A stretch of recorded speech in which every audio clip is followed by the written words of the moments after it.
అరుపు గెలుపు కాదు, మౌనం ఓటమి కాదు. మాట్లాడే అవకాశం ఇవ్వని చోట ఏ బంధమో నిలవదు మిత్రమా. ఇది బాగా గుర్తుపెట్టుకో.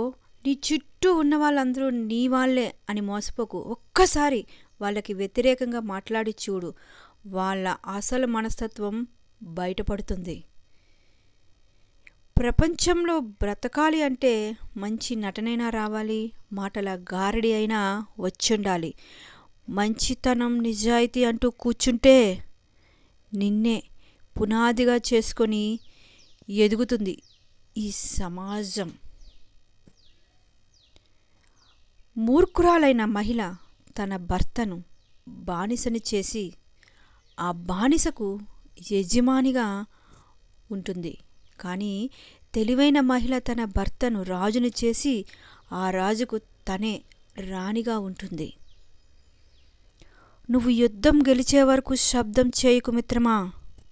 ఎందుకంటే నీ విజయమే ఈ ప్రపంచానికి పెద్ద శబ్దమై వినిపిస్తుంది. జీవితంలో ఇద్దరు మిత్రులను మాత్రం సంపాదించుకో.